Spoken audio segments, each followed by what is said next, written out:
Well, Gordon Wilson needs little introduction here in Moscow. As you likely know, he is a senior fellow at New St. Andrews, a fellow of natural history at New St. Andrews, and was on the biology faculty at Liberty University before that. Something that sets Dr. Wilson apart from so many scientists or apologists is a unique gift to balance an almost Chestertonian, if you've read Man Alive, continual delight or re-delight in the most simple marvels of God's creation. And after spending an entire PhD studying eastern box turtles. If you study under Gordon Wilson, it is very difficult to not fall in love with all things living. And I think it is this delight that allows him to so aptly tie together many of the arguments flung around by the science, and scientists who often forget the forest for the trees. Many apologetics books get heady very fast. Gordon Wilson brings the data, but doesn't lose sight of the big picture. And that big picture includes the continual recognition that we are all creatures created in the image of God and placed above all the rest of creation. It has been a real pleasure to work with Dr. Wilson as his publisher this year, and I think a case could be made that I was simultaneously one of his most enthusiastic students and also one of his worst, if you are to believe my transcripts. I distinctly remember one grade report that stated that my photography and enthusiasm for the class helped tip the scales in my favor. Yet, over 15 years later, his classes were among the most meaningful and impactful to me, not because I went into biology and became a professional, but because he cultivated a love for God's creation that has never stopped. So without further ado, I welcome Dr. Gordon Wilson to unleash the wave on Darwin.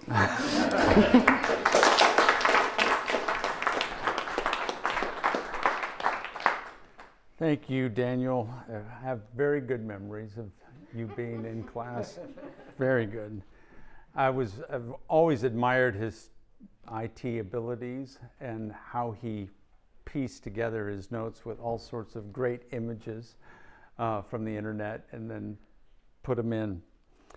Anyway, I wanted to keep this short, 1.5 hours, and then we'll open it up for questions. I wanted to first just briefly talk about why I wrote the book, but full disclosure, from a secularist perspective, from their perspective up the hill, I am a flaming heretic. And I just wanted to lay that out first.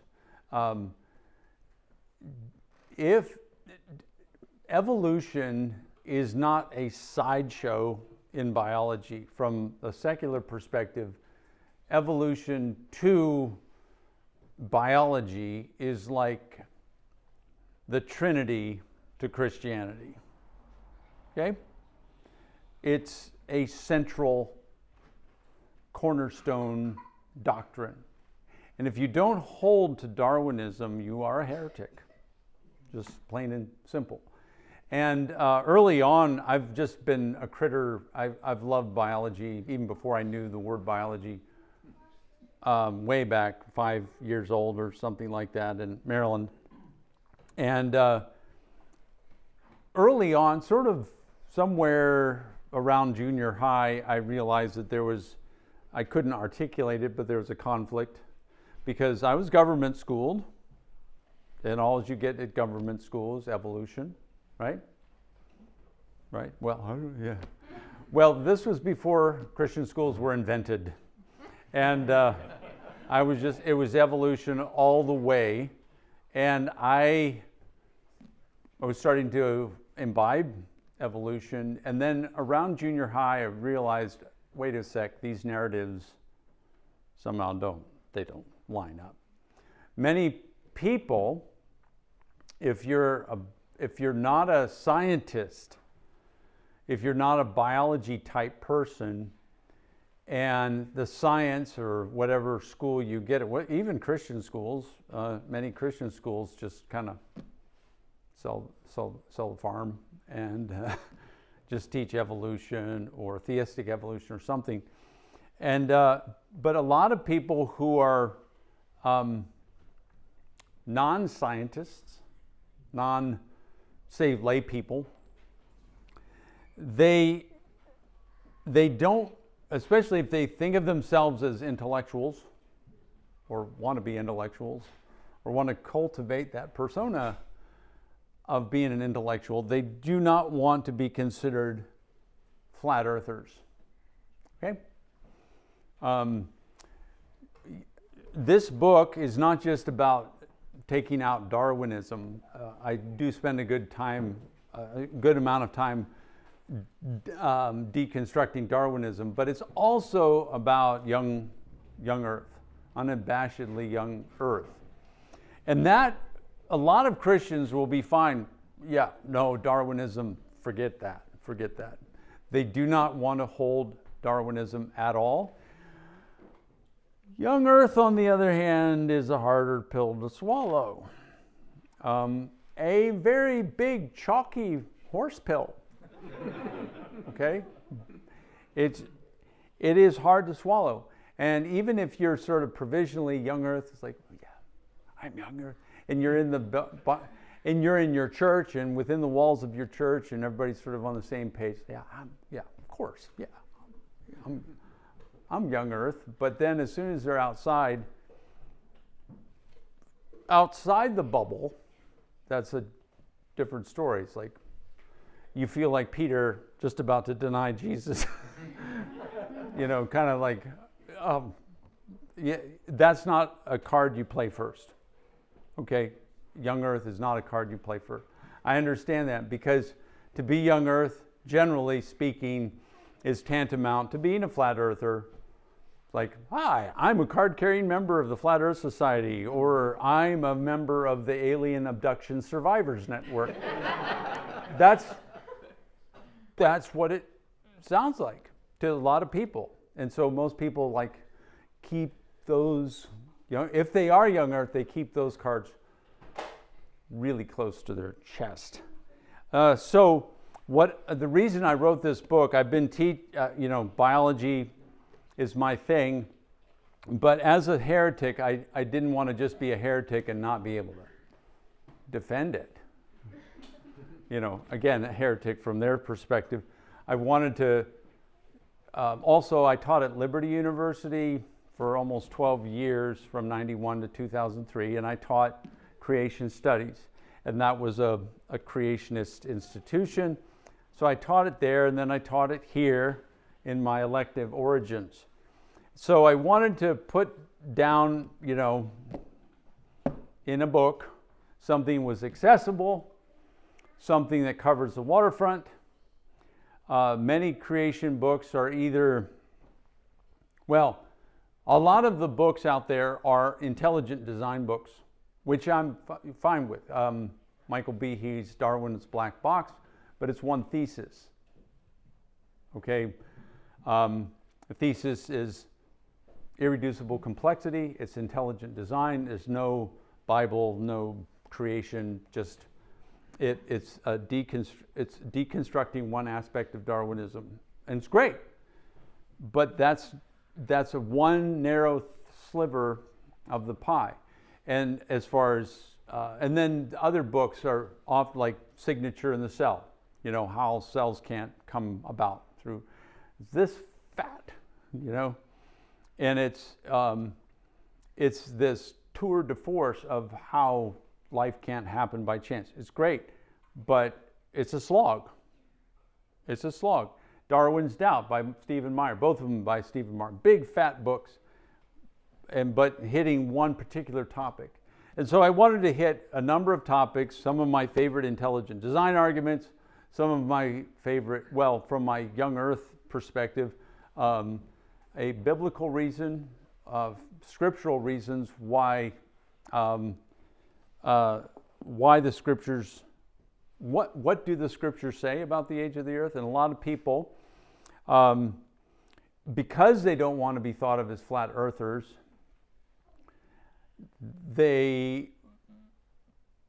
and they're not scientists, they'll say, okay, I don't want to throw out my faith.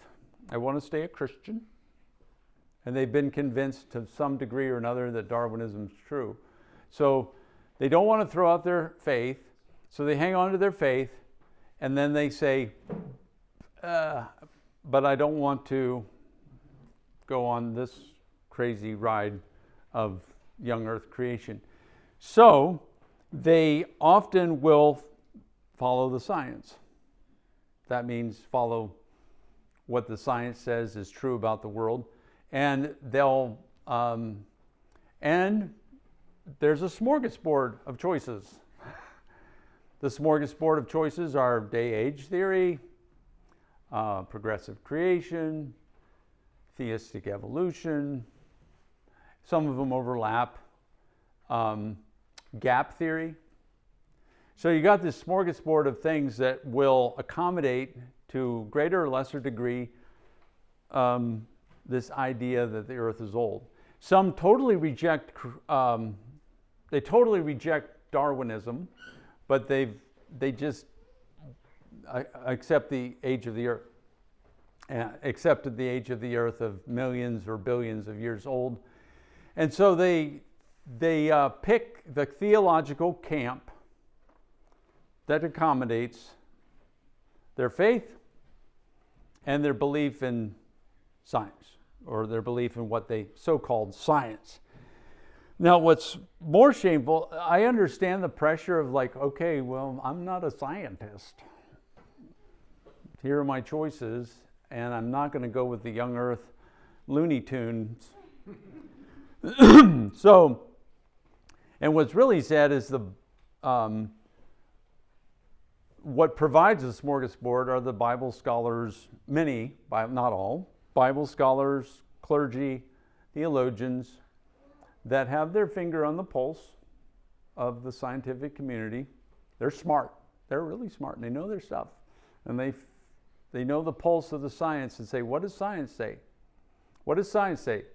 Follow the science, follow the science. We're going to be Christians, we're going to be theologians, we're going to be Bible scholars, and we're going to fall all over ourselves to find a hermeneutic that will fit it. Okay, they'll just, okay, science, this is what they say. And so science sort of has become sort of the rock, and Scripture becomes the putty. And they conform Scripture to the putty of Scripture, and they flex the Scripture to fit what the science says. And my perspective is that, well, I trust science about as far as I can throw their hybrid car. I'm a scientist, and there's a lot of assumptions. It's not slam dunk. And a lot of Christians think it's like this unassailable fortress, that this is science, this is science. Scientists are the high priests of truth. And if they say, thus saith science, then I have to conform. If I want to keep my faith, I have to conform my faith to whatever the science says. It's like, we should learn from COVID. We should learn from climate change. We can know that the scientific authority isn't all that it's cracked up to be. So I wanted to keep it short, and so I started about 6:40, right? So I've got about 20 minutes and half hour. I wanted to just hit on one aspect of what the Scriptures say, and one aspect of what the science says, science rightly interpreted. Okay, I'll keep it pretty narrow, because and then if I generate more questions than answers, then you can do the QA. What does the Scripture say about? Now, we know the Scripture is pretty clear on things didn't evolve, and some Christians have seen fit to know they're the type of Christians that pretty much adopt the whole narrative of evolution. Everything, just bring it all in. So I'm going to restrict my talk to sort of young earth. What does the Scripture say about young earth? Not just about anti-Darwin. Basically, and I'll keep it short. So again, questions welcome later. You can't fit deep time And what do I mean by deep time? Deep time is millions or billions of years into Genesis. And I'll just touch on a few reasons. One is the Genesis week, and I'm not a Hebraist, and I don't pretend to be, but I've talked to Hebraists, and Yom, the word for day, is a well-chosen word. And it's not sloppily chosen. It's Yom, pretty much like the English word day. It's got the similar semantic range as our English word day. So Yom can mean 24 hours. It can mean daytime versus nighttime. So it can mean less than 24 hours. It can mean a generation. Like we use the word day. So you can use the word day a couple ways with different meanings in the same sentence. So your grandpa says, in my day, that's not 24 hours. In my day, he says to you, young whippersnapper scrolling through your phone, in my day, we put in an honest day's work. Two different meanings. Day meaning, what does that mean? Well, when he says, he's still alive, right? But when he says in my day, he's talking about when he was in his prime, somewhere between 20 and 62. No, 20 and 40, somewhere in there, in his prime. In my day, I could whoop you. In my day, I put in an honest day's work, which is daylight. So another context tells you what the meaning of the word day is there. And the same with Genesis. Evening and morning, there was the third day. So there is some wiggle room. So you don't say it only means 24 hours. It can mean less, it can mean more, but it doesn't mean millions of years. If a Hebrew writer wants to convey a huge amount of time, you use a different word. And there's plenty of words that can convey big chunks of time. You've got words, shana, or I'm not sure how you pronounce it, shana, which is year. And you can couple that year with, the Hebrew language can communicate million, as I recall, when King Asa went up against Zerah, the Ethiopian army, of 1 million. Okay, that's talking about number of troops, right? But you can say, or in some translations says 1,000 thousands. So you can use big numbers. Hebrews had big numbers. You can use big numbers coupled to Shana and just come up with millions of years. You can easily communicate deep time, and Hebrews could understand genealogies better than we do, right? So-and-so begat so-and-so begat so-and-so. Lizard begat, bird begat. You can do evolution, you can do deep time. We can communicate evolution to grade school kids, right? You don't need to be a high-tech. They say, well, the Genesis isn't a science textbook. Of course it's not a science textbook. It's a history. It's history. Now, I just wanted to mention that Yom precludes deep time in the creation week. The genealogies, so from day 1 to day 7, pretty much regular week. There's lots of other reasons, but I don't want to get into the details. And then secondly, from Adam to Abraham, you're stuck. Because in in Genesis 5 and 11, you've got the age of each patriarch when they begat so-and-so. And so you've got this seamless timeline that says when Adam was 130, he begat Seth. When Seth was 105, he begot Enosh. And you say, well, what if there are some missing dudes in there? Some missing, you don't have to, you might have some missing generations. Fine. Let's say Enosh wasn't Seth's son. Let's say there was a couple nobodies. And so you had Seth begat nobody, begat nobody, begat Enosh. So you have 2 generations that are missing. It doesn't matter because Seth was 105 when he begot Enosh. So whether there was a couple missing generations or not, the timeline does not change. So you pretty much are stuck with a non-telescoping timeline between Adam and Abraham, which is roughly 2,000 years, about 2008 years. And then if you put Abraham through extra biblical sources, and there's different variations of where you put Abraham, but you're not going to get millions of years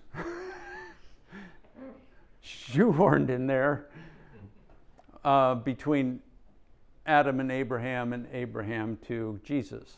So those are some of the just basic textual reasons why we can't really shoehorn a lot of deep time into the text. But also, someone say, yeah, I understand that, but it's all figurative. It's all metaphorical. It's all allegorical. It's all mythical. And when I say mythical, that doesn't mean we can't preach from it. We can preach from it. It's supra-historical, and we can derive ethical lessons, kind of like Aesop's fables. And there are a lot of Christians who do that with Genesis. And some have even seen fit to dispense with Adam altogether. Adam is mythical. And so when you start to say, well, I really want to follow the science, you really run into some major, major conflicts. And which is going to give? Is Scripture going to capitulate? Is Scripture going to be explained away? Or is science going to be, okay, maybe science isn't all that it's cracked up to be? The Bible is really shown itself to be a hammer, a hammer that breaks rocks into pieces. It's solid.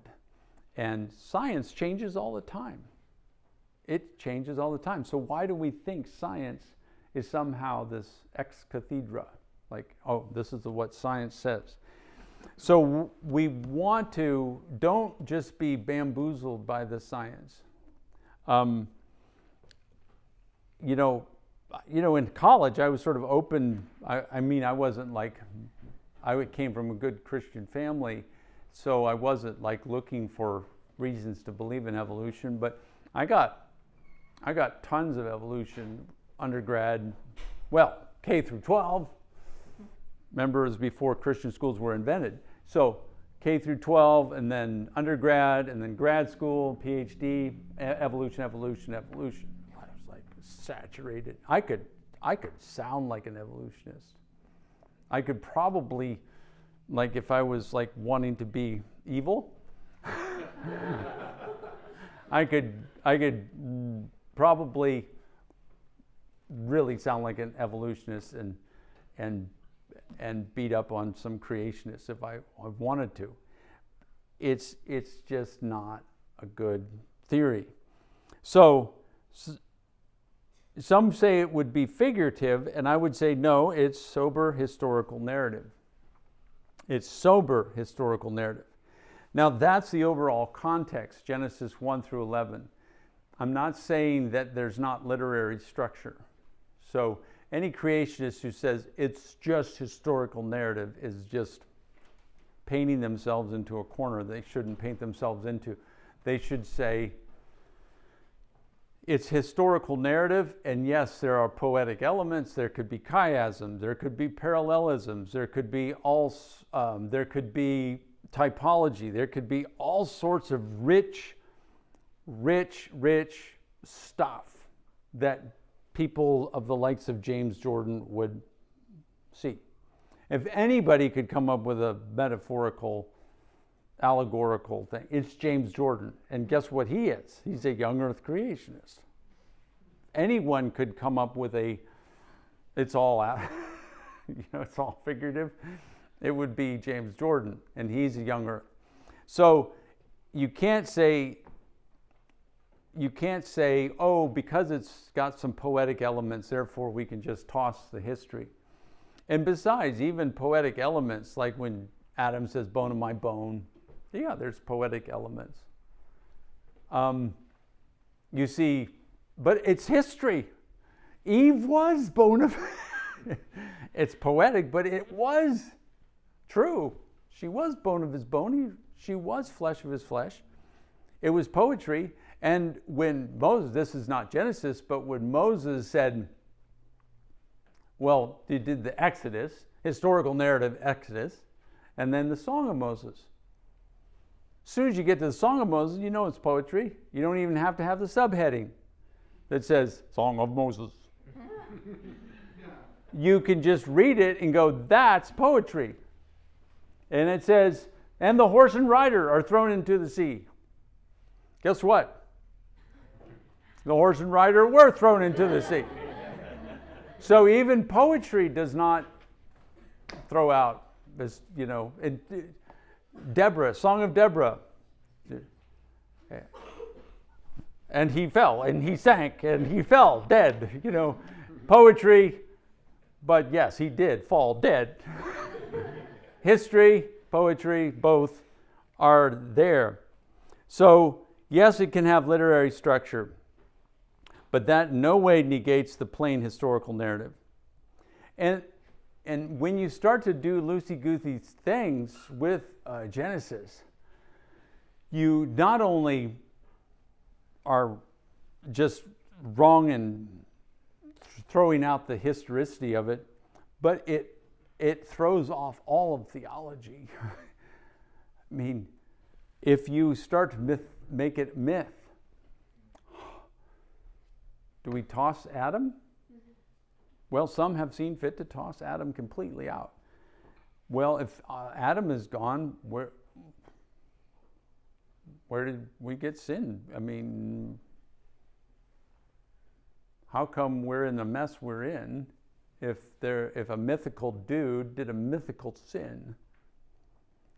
No, there was a real guy named Adam that sinned and plunged all of humanity. And we see that in the New Testament in Acts 17:26, which is Paul saying, I should have had my Bible with me. But we all have our Bible with us. So Acts, Paul is talking to the Athenians, and 17:26, it says, Paul talking to the philosophers, and he made from one man every nation of mankind. So we know that every nation of mankind to live on the face of the earth, having determined allotted periods and their boundaries of their dwelling place. So Paul, New Testament, is talking about Adam as we all descended from Adam. And then in Romans 5:12. Therefore, just as sin came into the world through one man. So is this historical, mythical? So New Testament writers are referring to the Genesis people as real people, real history. And I think what we want to do is, well, not you, but I might be preaching to the choir, but we often, Christians and many evangelicals, have just succumbed under the pressure of this is the science. You can't buck the science. You've got to just find a hermeneutic that incorporates. makes allowances for old earth and old age. The major problem is that old earth, if you have millions or billions of years, you have to have death. You have to have a lot of death of all sorts of creatures. And we know from, it's very clear in Scripture that death is a consequence of sin. If you have any kind of old earth position, you have to have lots of death before sin, which means that death is normative. And so then when Adam sins, there has to be some other meaning for death. Because before Adam sinned, you've got millions of years of animals eating each other and dying of disease. And you have to come up with, well, what's the consequence of sin? And so a lot of people would say, because death is normative, the consequence of sin is separation from God. So they redefine death as only a spiritual death. Problem. If it's just a spiritual death, that's a consequence of Adam's sin, and not physical death, then how do you interpret the atonement? Jesus came, lived a perfect life, and then what? All he'd have to do is die a spiritual death. But no, that's not good enough. That's not going to cut it. He has to die a physical death, because the wages of sin is physical death too. I mean, it includes spiritual death, but it includes physical death. And so it really starts to throw up. You just move a little and say, I got to accommodate science. And then you just move the furniture a little bit, and everything has to move. Just like when husband moves the couch 1 foot and says, there. And then wife comes home and says, is that where you're going to put it? I have to move everything. Okay, so you can't just move one piece of furniture in the text and go millions of years and we're good. No, it throws everything off. Theologically throws everything off. And I could go on and on about that, but I wanted to end because I only have 2 minutes. I spent most of the time in the scriptural problem, but what does the science say? And if I don't get far, what does the science say? Well, it says a lot, but again, I wanted to restrict myself to just what is it about science that would say precludes an old earth? And I don't have time to go into radiometric dating, but there's a chapter in it here called blind dating. And but I would like to say a few words about just one thing about the earth that a lot of people say, oh, it's got to be old, and that's sedimentary rock and fossils. And if you just look a little deeper, sedimentary rock and fossils screams young earth. Screams it. Just real quick. You take a dead roadkill possum,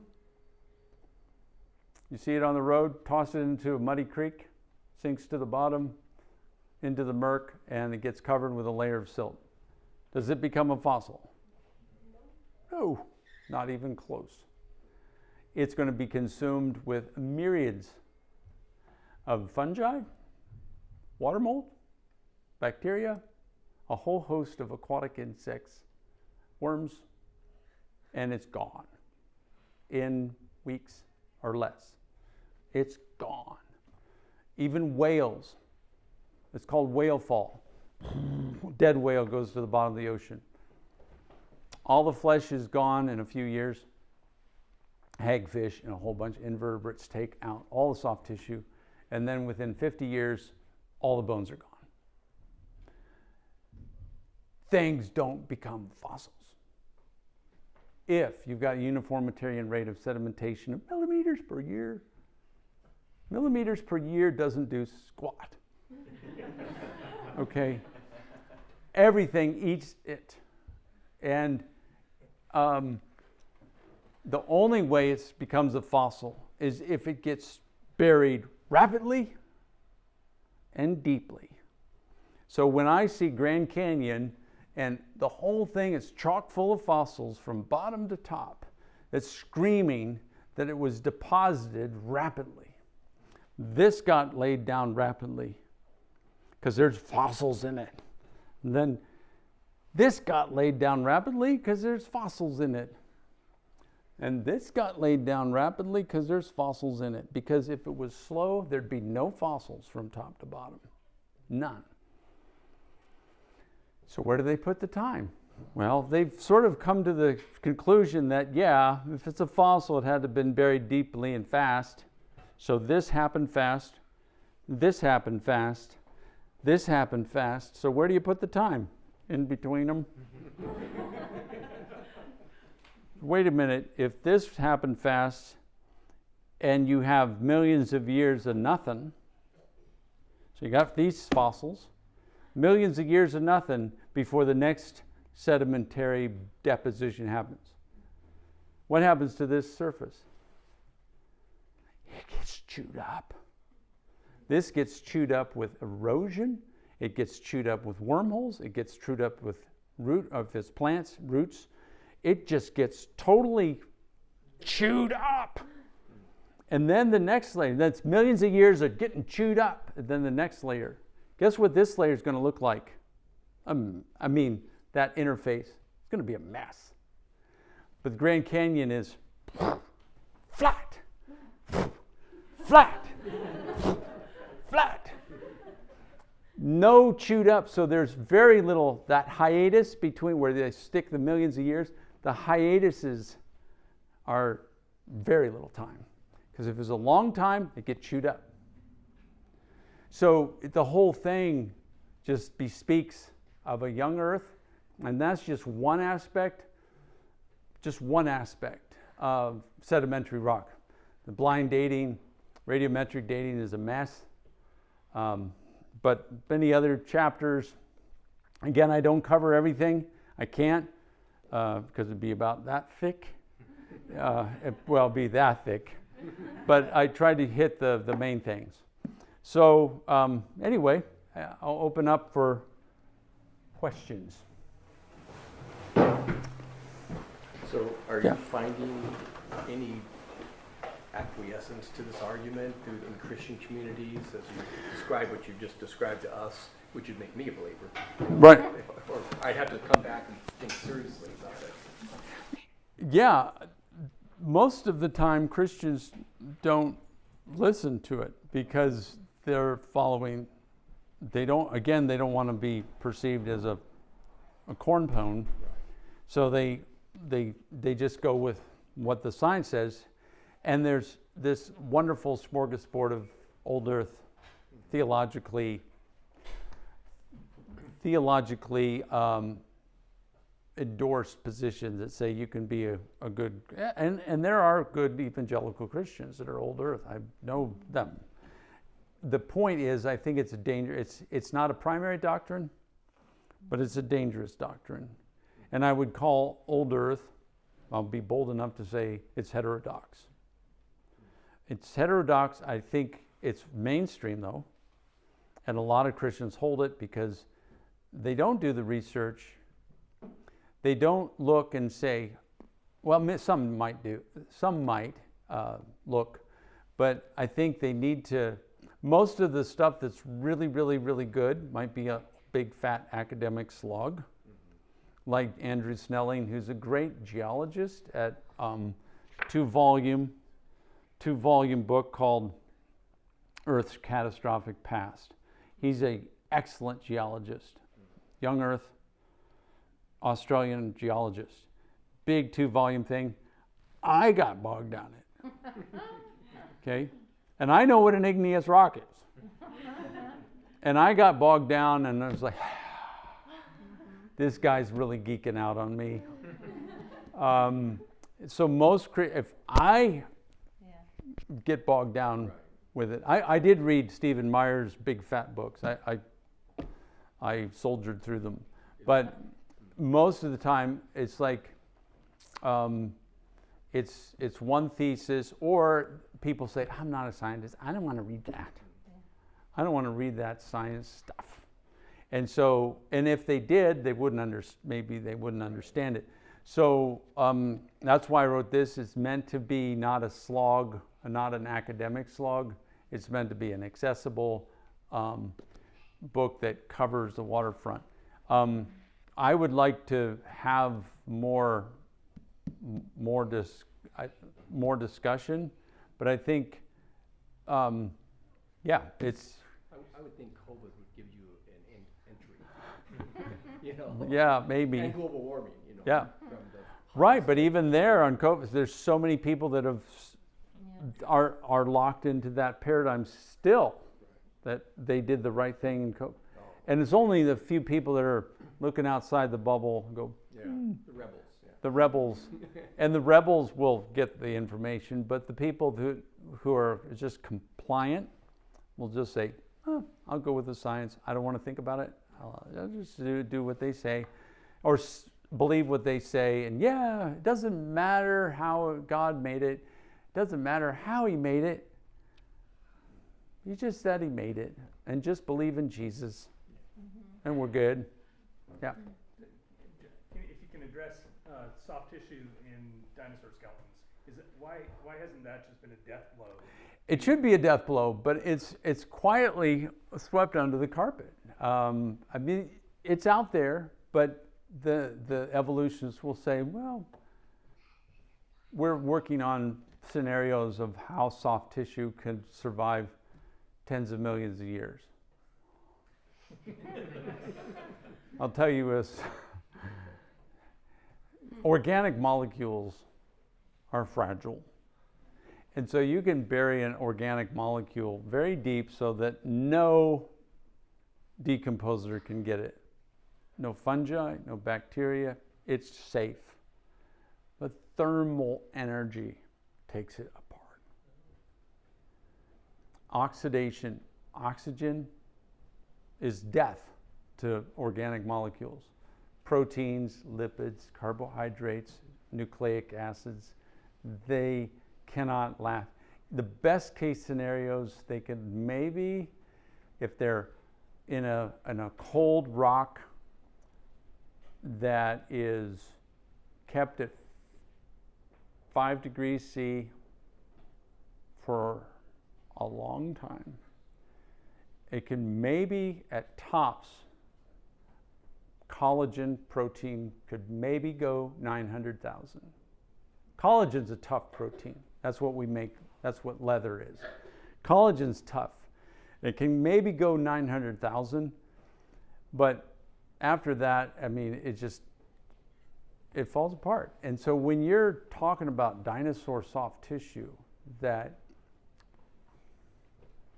it's not just the T-Rex, they broke the femur of the T-Rex, that had soft tissue, that's 68 million. And it's not just collagen, it's like blood vessels, blood cells, osteocytes. Students, what's an osteocyte? Bone cells. Bone cells, they're dead. They're dead. I'd hope so after 68 million. They're dead. I talked to a guy who was a really good microscopist in California. He's a award-winning microscopist with a tens of thousands of dollars microscope. And he had a whole cabinet of unfossilized dinosaur tissue on glass slides. And he was showing me, he had the slides under his microscope, and he had this slide. The microscope was hooked to his computer monitor, and I was looking at osteocytes. I said, what's that? He said, that's not T-Rex. He had the dinosaur, he prepared the slides. Yeah. He said, that's not T-Rex, that's Euryops. Now, Euryops is an amphibian that's before the age of the dinosaurs. There's about a 6-foot long thing that looked like a big brute of a salamander. and it was big salamander type thing. And he was showing me an osteocyte of Uriops. Now, on their time scale, that's 250 million years. That's way older, several times older than the T-Rex. And when he had Uriops under the microscope, the osteocyte, he was preparing the slide and he put the cover slip on, and there was a subcellular structure, a vesicle of some sort. When he put the cover slip on under the microscope, the vesicle went whoop, whoop. 250 million years old, huh? I was in Dr. Minnick's lab as a lab tech, and we keep our enzymes in -20. We kept our DNA cutting enzymes at -20. So when I needed to cut DNA, and I was a gene jockey, so I'd go into the -20, pull out my vial, put it in ice, suck up a microliter of enzyme, put it back on ice, and use that enzyme to cut DNA, and then keep it on ice and put it back in -20.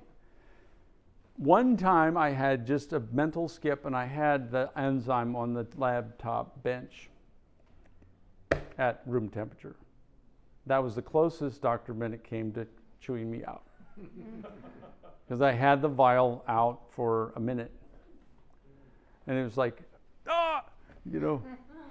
that costs $80. It's just, and I was like, I can't believe I didn't have it on ice. And it's just enzyme that breaks down at room temperature. There was no decomposers in there. It was clean, it was sterile. It's just the enzymes break down at normal heat. Now, most of the dinosaur beds, most of the fossilized, Montana, Wyoming, what kind of heat do they endure? It's not -20. It's like hundreds of really hot in the summer, really cold. That's death to organic molecules. Big temperature swings. So it doesn't tell you it's 6,000 years old. It just tells you it isn't tens of millions. It's got to be young just from thermal decay, oxidation takes out organic molecules. And I don't know, no amount of evidence will convince them. I used to think, and I'll end with this, no amount of evidence convinces them. I used to think that before I was reformed. I would think, okay, you just say, checkmate. And you're waiting for them to just fall on their knees and say, what must they do to be saved? They do not. You can put them in checkmate a bunch of ways. And you go, here's the evidence. Here's the evidence. Soft tissue. All this evidence is checkmate. And they go and flip they flip the chessboard over and go, I win. They don't play. You can put them in a bind and they'll just unbelief. It's called the mystery of unbelief. Mm-hmm. It doesn't, and data doesn't do it. So the point of this is more for Christians who have been beaten up with the secular stuff, and they're like, I feel the weight, I feel the pressure to just be another kind of old earth Christian. And I'm like, don't sell the farm. Listen to some sense. Listen to common sense. It's, yes, you will be thought of as a flat earther, but you'll at least be able to defend it. And yes, but if you don't know the science, it's easy to just go, and just have your tail between your legs and go, I don't know. I don't want to think they're going to think I'm stupid. Yeah, I've resigned myself to that a long time ago. They think I'm crazy. So, anyway, I don't. Thank you so much. Thank you. Bring out a table for signing if anybody wants to buy a book. Good. Thank you, Dr. All right.